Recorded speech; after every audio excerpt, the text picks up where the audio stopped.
அது என்ன ப்ரோ கலைஞர் என்ன ப்ரோ என்ன ப்ரோ பண்ணிடுறா சொல்லுங்க. யாரு ஜெயலலிதா அம்மா இருக்கும்போது கூட கரெக்டா என்னது ஓசியில் என்னது ஃபேனு கொடுத்தாங்க, அது என்ன ஃபேனு கொடுத்தாங்க, மிக்சி கொடுத்தாங்க, வீட்டுக்கு கிரைண்டர் கொடுத்தாங்க, தேவையான எல்லாத்தையும் கொடுத்தாங்க. அது குவாலிட்டி இல்லைன்னா கூட பரவாயில்ல ப்ரோ. அந்த குவாலிட்டி இல்லாத ஒரு பொருளை வச்சு எத்தனை மக்கள் வாழ்ந்துருப்பாங்க சொல்லுங்க. அந்த குவாலிட்டி இல்லாத பொருளை வச்சு எத்தனை மக்கள் வாழ்ந்துருப்பாங்க சொல்லுங்க. எங்கள் வீட்டில் போன வருஷம் வரையும் அந்த கிரைண்டர் தான் ப்ரோ அரைச்சிட்டு இருந்தது. அந்த மாதிரி ஒரு குவாலிட்டி உள்ள இது தராங்களோ இல்லையோ, ஆனால் பண்ணியிருக்காங்கல்ல, அந்த அளவுக்கு பண்ணியிருக்காங்கல்ல. சைக்கிள் தந்தாங்க. கலைஞர் என்ன ப்ரோ தந்தாரு? சைக்கிள் தந்தாரு ஒண்ணுதா, செயின் அறுத்துக்குது ப்ரோ. இந்த 2000 டிவிக்கு மட்டும் தான் நிப்பாப்புல கன்ஃபார்ம். என்னதா உண்மையாக தளபதி வரலாம், நாங்களே ரொம்ப பெருமைப்படுறோம். கண்டிப்பாக வரலாம், அவங்களாம் வந்தால் தான் ஒரு ஆட்சி மாற்றம் ஏற்படும். இப்போ இருக்கிற கட்சியெல்லாம் எதுவுமே நம்பி ஒன்றும் பிரயோஜனம் இல்லை. கூட்டணி இருக்கணும்னு அவசியம் இல்லை ப்ரோ. அவர் தனிச்சு இப்போ சீமான்ங்கிறது அவர் தனி கட்சி தான் எப்போவுமே. அவர் கூட்டமாக இருக்கணும்னு அவசியம் கிடையாது. அதனால அவர் கூட்டணி வைக்கிறதும் வைக்காததும் அது அவரோட விருப்பம்.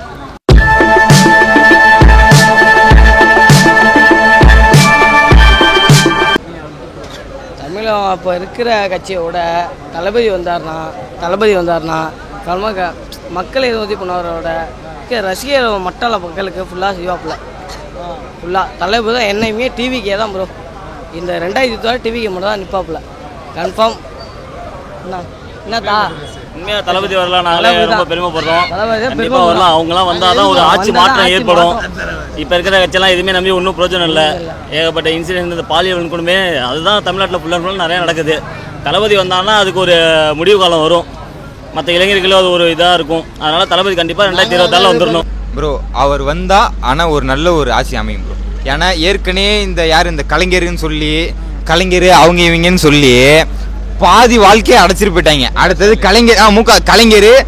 கலைஞர் அதுக்கப்புறம் முக உதய ஸ்டாலின் எல்லாம் போகணுமா சொல்லுங்க.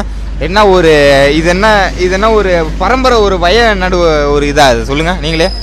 ஆனால் நம்ம தலைவர் வந்தாருன்னா, ஒரு விஜய் வந்தா அப்படின்னா ஏதாவது திருப்பம் நடக்கும். அது கரெக்டு ப்ரோ. அது உண்மை ப்ரோ. வேற ஏதாவது கேளுங்க ப்ரோ. ப்ரோ அவர் கூட்டணி ஏன் ப்ரோ வைக்கணும்? அவரோட ரசிகம் பண்றது அவர் தனியா சோலோவா நின்னாலே solo piece, one and only piece அப்படி நிக்கலாம் ப்ரோ. நம்ம எப்படி ஃப்ரெண்ட்ஸ் மாதிரியா அவங்க தளபதி அவங்க ஃப்ரெண்ட்ஸ் அவங்க ஒத்துமைக்குள்ள அது மாதிரி அவங்க ஹெல்ப் அவங்க போகிறது. ஆனால் கன்ஃபார்ம் ஏன்னா டிவிக்கு மட்டும் தான் தளபதி தான் நல்லா ப்ரோ. 2026 தமிழக வெற்றி கழகம்னு கட்சி ஆரம்பிச்சிருக்காங்க. அதை பற்றி உங்களோட கோரிக்கை என்ன? எப்படி நீங்கள் எதிர்பார்க்குறீங்க? ஒன்றும் இல்லை ப்ரோ, அது யார் வேணாலும் இருக்கட்டும். அவர் எம்ஜிஆரும் நடிகர் தான், ஜெயலலிதாவும் நடிகர் தான், இவரும் நடிகர் தான், ஆக்சுவலாக நடிகர் தான். சரிங்களா? அது மக்களுக்கு நல்லது செஞ்சால் அது நல்லது தான். யாராக இருந்தாலுமே அது வரவேற்க தான் போகிறாங்க.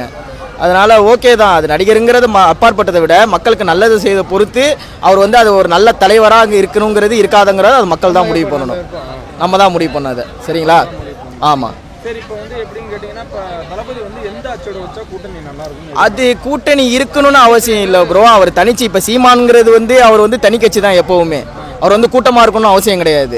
அதனால அவர் கூட்டணி வைக்கிறதும் வைக்காததும் அது அவரோட விருப்பம். மக்கள் முடிவு பண்ணுறது கிடையாது. உங்களோட வச்சா ஜெயிக்காருங்கிறத அது மக்களுக்கு செய்கிறது நல்லது பொறுத்து இருக்கு. சரிங்களா? அவ்வளோதான். என்னன்னு பார்த்தீங்கன்னா கட்சிக்கு வராதுக்கு முன்னாடி தம்பின்னு சொல்லிட்டு இப்போ வந்த பிறகு எதிர்ப்பா பேசுறாப்லையா? அது உங்களோட கருத்தை பத்தி ப்ரோ. சீமான் கதையெல்லாம் இன்னும் கேட்கணுமா நம்ம? சீமான் எப்படின்னா இப்போ என்னமோ சொன்னாரு பிளாக் பெல்ட்ன்ட்டு, என்னமோ பெரிய காட்டா மாதிரி இருப்பாங்களாம். அவங்கள சுற்றி வர வச்சு ஒரேடியில் இவர் படுக்க வச்சிருவாராம். ஆனால் இவர் எப்படி இருக்காரு பார்த்தீங்களா? நீங்கள் இவர் எப்படி இருக்கான்னு பார்த்தீங்களா இல்லையா? பார்த்துருக்கீங்களா இல்லையா? அவ்வளோதான். இவர் சீமான் சீமானா இல்லை சைமானான்னு எனக்கு தெரியல. அவ்வளோதான். வேற கேளுங்க. இல்லை ஏன்னா இப்போ சீமான் சார் விஜயை பற்றி தப்பு போனாலும் சும்மா ப்ரோ, அதெல்லாம் சும்மா அடி போடுறாங்க அவ்வளோதான். சும்மாங்கிறாங்க அவ்வளோதான். அது ஒன்றுமே ஒரு பிரயோஜனமும் கிடையாது என்ன கேட்டால்.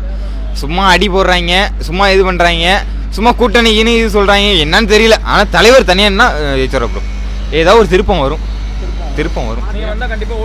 நான் கண்டிப்பாக போடுவேன். நான் கண்டிப்பாக போடுவேன். அது என்ன ப்ரோ கலைஞர் என்ன ப்ரோ பண்ணிடுறா சொல்லுங்க. யாரு ஜெயலலிதா அம்மா இருக்கும்போது கூட கரெக்டாக இருக்கும்போது ஜெயலலிதா அம்மா இது வைரல் ஆகும்னு நினைக்கிறேன். ஜெயலலிதா அம்மா இருக்கும்போது கூட கரெக்டாக என்னது ஓசியில் என்னது ஃபேனு கொடுத்தாங்க, அதனா ஃபேனு கொடுத்தாங்க, மிக்சி கொடுத்தாங்க, வீட்டுக்கு கிரைண்டர் கொடுத்தாங்க, தேவையான எல்லாத்தையும் கொடுத்தாங்க. அது குவாலிட்டி இல்லைன்னா கூட பரவாயில்ல ப்ரோ. அந்த குவாலிட்டி இல்லாத ஒரு பொருளை வச்சு எத்தனை மக்கள் வாழ்ந்துருப்பாங்க சொல்லுங்கள்? அந்த குவாலிட்டி இல்லாத பொருளை வச்சு எத்தனை மக்கள் வாழ்ந்துருப்பாங்க சொல்லுங்கள்? எங்கள் வீட்டில் போன வருஷம் வரையும் அந்த கிரைண்டர் தான் ப்ரோ அரைச்சிட்டு இருந்தது. அந்த மாதிரி ஒரு குவாலிட்டி உள்ள இது தராங்களோ இல்லையோ, ஆனால் பண்ணியிருக்காங்கல்ல, அந்த அளவுக்கு பண்ணியிருக்காங்கல்ல. சைக்கிள் தந்தாங்க. கலைஞர் என்ன ப்ரோ தந்தாரு? சைக்கிள் தந்தாரு, ஒண்ணுதா செயினா எடுத்துக்குது bro. DMK ஆச்சாம் bro, Dravida Kazhagam ஒண்ணுமே ஆக போறது இல்லை ப்ரோ. திராவிட கழகம்ங்கிற ஒரு ஆட்சினால ஒன்றும் ஆக போறது கிடையாது.